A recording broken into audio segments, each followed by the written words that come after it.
هحكي لك كل أخبار الكرة من مباريات للاعبين لمدربين في دقيقتين.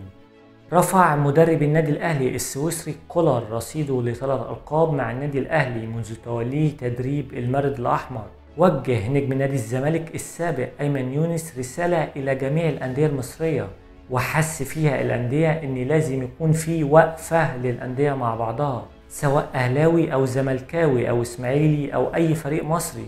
نوقف التوتر والتطاول والتعدي والألفاظ، عيب، منظرنا سيء وكلنا رايحين لمأساة جديدة. ريال مدريد بيقتنص بطولة كاس ملك أسبانيا من داخل إشبيلية ضد نادي أوساسونا.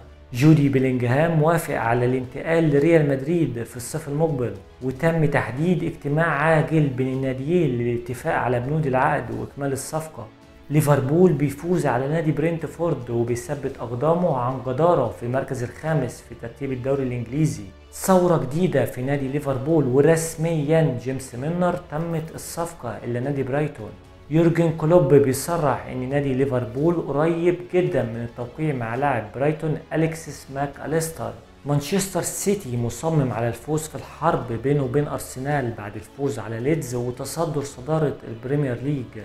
نادي مانشستر سيتي تعاقد مع الحارس الدولي سبايك بريتس من نادي ويمبلدون.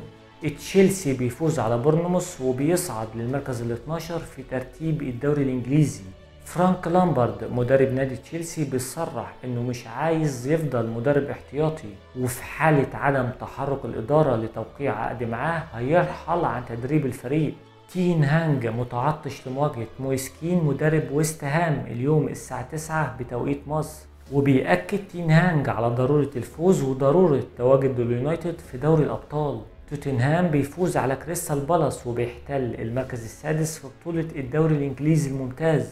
ونادي الميلان بيفوز على سكور روما نادي لاتسيو وبيتواجد في المركز الخامس برصيد 61 نقطة. نادي انتر ميلان بيقتنص في الصعب من ملعب الأولمبيكو أمام روما وبيصعد للمركز الرابع المؤهل لدوري أبطال أوروبا. تم اجتماع اليوم في مقر النادي اليوفنتوس لتجديد عقد الأرجنتيني أنخيل دي ماريا، وصرح اللاعب انه بيرحب بفكرة تجديد عقده مع اليوفنتوس لموسم إضافي. العروض المقدمة لفيكتور أوسومان قطع رئيس نادي نابولي دي لورنتس الشك باليقين وصرح: لن أبيع أوسوماني في هذا الصيف من سابع المستحيلات. ليونيل ميسي بيعتذر لجماهير نادي باريس سان جيرمان ولزملائه بسبب الزيارة المفاجئة للسعودية، والسبب الاعتذار انه بيمحي الشائعات المرتبطة بصفقة انتقاله لنادي الهلال السعودي. نيمار جونيور بيعد أنفاسه الأخيرة في النادي الباريسي. تود بولي رئيس نادي تشيلسي التقى مع ناصر الخليفي بشأن إمكانية التعاقد مع اللاعب البرازيلي نيمار جونيور. جوليان ناجلسمان المدير الرياضي السابق لبايرن ميونخ على بعد خطوات للتوقيع مع نادي توتنهام.